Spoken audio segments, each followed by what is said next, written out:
कृष्णा नदी के किनारे एक महर्षि का आश्रम था। अपने शिष्यों सहित वह वहीं रहते थे। आसपास के गांव में उनकी काफी ख्याति थी।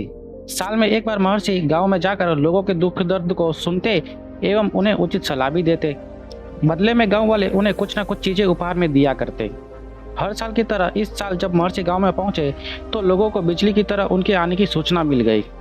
खुली जगह में एक घने पेड़ के नीचे उन्होंने अपना आसन जमाया। देखते ही देखते गांव वालों की भीड़ वहां जमा हो गई। एक एक कर महर्षि को सब लोग अपना दुख दर्द सुनाने लगे। उन्हें उचित सलाह भी दिया करते थे। साथ ही साथ उनके द्वारा लाए गए उपहार को भी स्वीकार किया करते थे। काफी देर बाद एक जमींदार साहब सुसज्जित रथ पर सवार होकर वहां पहुंचे। उनके तन पर बेशकीमती वस्त्र थे, गले में मोतियों की माला और दोनों हाथों की उंगलियों में हीरे जड़ित अंगूठियां थी। रथ से उतरकर महर्षि के करीब आकर उन्हें प्रणाम कर बोले, मेरे पास सब कुछ है मगर मन अशांत है, कुछ उपाय बताइए।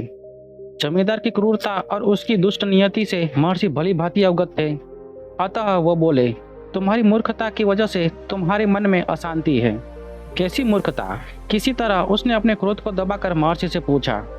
महर्षि ने अपने पास रखे नारियल को हाथों में लेकर कहा, अगर इसका बाहरी हिस्सा साफ सुथरा हो और अंदर का फल सड़ा हो तो उसका क्या महत्व है? कुछ नहीं, बाहरी हिस्सा तन है और अंदर का फल इसका मन है। तुम्हारी मूर्खता यही है कि तुमने अपने तन को तो साफ सुथरा रखा मगर मन को सड़ा दिया। मन के मेल की वजह से तुम्हारे जीवन में अशांति है। तुमने गरीब जनता का शोषण ही नहीं किया है, उन पर अत्याचार और अन्याय भी किया है, जिनसे तुम्हारा मन काफी मेला हो चुका है। मन में जब मेल हो तो वहाँ शांति कैसे आएगी? महर्षि ने दो टूक बात कही। जमींदार सहमा, फिर बोला, अब मैं क्या करूं? सद्व्यवहार और परोपकार करके ही अपने मन की मेल को धोकर साफ कर सकते हो, तभी सच्ची शांति तुम्हें मिलेगी। अपनी भूल का एहसास जमींदार को हो गया। उन्होंने महर्षि की बात मान ली। तो दोस्तों, बाहरी दिखावे से अच्छा है आंतरिक मजबूती। महात्मा जी किसी पेड़ के नीचे प्रभु ध्यान में बैठे थे। गुस्से से भरा एक आदमी आया और उसने महात्मा के शरीर पर थूक दिया। उसने उनको गालियां भी दी। जब वह चुप हुआ तो महात्मा ने थूक को चादर से पोंछा और कहा, मित्र, कुछ और भी कहना चाहते हो? महात्मा की बात सुनकर वह आदमी चौंका। थूकने और गाली देने वालों को भी कोई इतने प्यार से मित्र कह सकता है? वह चुपचाप वहां से चला गया। महात्मा जी का एक शिष्य यह सब कुछ देख रहा था। वह क्रोध से भर उठा। उसने कहा, गुरुदेव, वह दुष्ट आदमी आप पर थूक कर गया और आप पूछते हैं कि मित्र कुछ और कहना है? यह सुनकर महात्मा ने शिष्य से कहा, कभी कभी भाव इतना बड़ा होता है कि सब कुछ छोटे हो जाते हैं। कोई प्रेम से इतना भर जाता है कि शब्द में कह नहीं पाता, इसलिए वह गले लगा लेता है।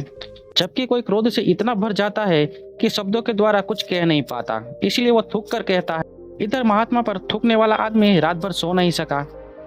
वह यकीन नहीं कर पा रहा था कि ऐसा भी आदमी हो सकता है जो थूकने पर गुस्सा करने के बजाय मित्र कहकर पुकारे और पूछे कि कुछ और कहना है। सुबह होते ही वह महात्मा के पास पहुंचा और अपने किए की माफी मांगने लगा।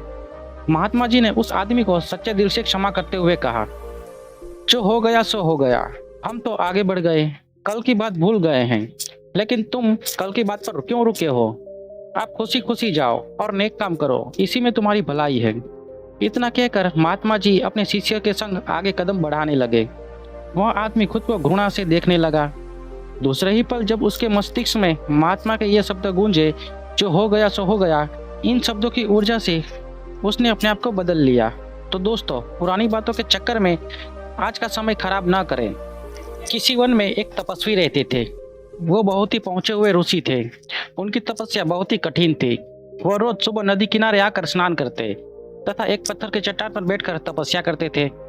उनकी कुटिया नदी के निकट ही थी, जहाँ पर महात्मा की पत्नी भी रहती थी। एक दिन तपस्वी महात्मा के साथ एक घटना घटी। सुबह सुबह महात्मा जी स्नान करके ईश्वर के सामने अपने दोनों हाथ खोले ही थे कि आसमान से एक चूहिया उनके हाथों में आ गिरी। जब तपस्वी ने ऊपर सिर उठाकर देखा तो आसमान में चील मंडरा रही थी। उसे देखते ही महात्मा जी समझ गए कि यह चूहिया चील के चंगुल से छूटकर नीचे गिरी है। महात्मा जी ने चूहिया को देखा, वह मौत के डर से कांप रही थी। महात्मा की पत्नी को कोई बच्चा नहीं था। इस बात का उसकी पत्नी को हमेशा दुख रहता था, जो कि कई बार संतान प्राप्ति के लिए इच्छा प्रकट कर चुकी थी। लेकिन महात्मा जी को पता था कि उसकी पत्नी के कोख में संतान का सुख नहीं लिखा हुआ है। इस बात को वह कैसे अपनी पत्नी को बताए। क्योंकि महात्मा सच्चाई बताकर अपनी पत्नी का दिल नहीं दुखाना चाहते थे। अपने हाथों में लिए हुए नन्ही चूड़िया को देखकर महात्मा को दया आ गई। उन्होंने अपनी आंखें बंद की और मंत्र पढ़ा। उस चूड़िया को बच्ची बना दिया। उसे अपने दोनों हाथों में उठाकर अपनी पत्नी के पास लेकर पहुंचे। बच्ची को अपनी पत्नी को देते हुए कहा, जानकी, आज तुम्हारी प्रार्थना भगवान ने सुन ली। लो, इस बच्ची को लो। इसे अपनी ही बच्ची समझकर इसका पालन पोषण करो। बच्ची को देखकर उसकी पत्नी का दिल खुश हो गया। उसने बच्ची को अपने गले से लगा लिया और उसके माथे को चूमते हुए कहा, मैं इसे अपने बच्चे से बढ़कर प्यार करूंगी। इस तरह चूहिया मानव के रूप में उस तपस्वी के घर में पलने लगी। महात्मा ने उस बच्ची का नाम अंबिका रखा। महात्मा और उसकी पत्नी उस बच्ची को खूब प्यार दुलार करते थे।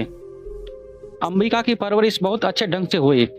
धीरे धीरे वह 16 वर्ष की एक सुंदर और सुशील कन्या हो गई। एक दिन महात्मा की पत्नी ने कहा, अब हमारी बेटी शादी के योग्य हो चुकी है, कहीं अच्छा सा वर देखकर शादी कर दो। महात्मा ने कहा, हाँ, मैं अपनी बेटी के लिए सुयोग्य वर खोजूंगा। उन्होंने अपने तपोविद्या से सूर्यदेव का आह्वान किया। सूर्यदेव तपस्वी के सामने प्रकट हुए। प्रणाम करते हुए सूर्यदेव ने तपस्वी से कहा, कहिए महात्मन, कैसे मुझे याद किया? तपस्वी अपनी बेटी की तरफ इशारा करते हुए कहा, ये मेरी बेटी अंबिका है। मैं चाहता हूँ कि तुम मेरी लड़की से विवाह कर लो। तभी अंबिका बोली, तात, ये बहुत ही तेज और गर्म है। मैं न तो इनको देख पाऊंगी न ही इनके साथ रह पाऊंगी। तपस्वी ने कहा, ठीक है बेटी, मैं कोई और रिश्ता देखता हूँ। उसने सूर्यदेव से फिर पूछा, कोई आपसे श्रेष्ठ रिश्ता बताओ। सूर्यदेव ने कहा, मुझसे श्रेष्ठ तो बादल है, जो मेरे रोशनी को भी ढक देता है। तपस्वी ने बादल को बुलाया, जिसे देख अंबिका ने कहा, तात, ये तो काला है, मैं गोरी हूँ, मैं इससे शादी नहीं कर सकती। तपस्वी ने बादल से पूछा, तुम ही कोई उत्तम वर बताओ। उसने कहा, पवन मुझसे भी श्रेष्ठ है, जो मुझे भी उड़ा ले जाता है। तपस्वी ने पवन को बुलाया। अपनी बेटी अंबिका से पूछा, बेटी, तुम्हें ये रिश्ता पसंद है?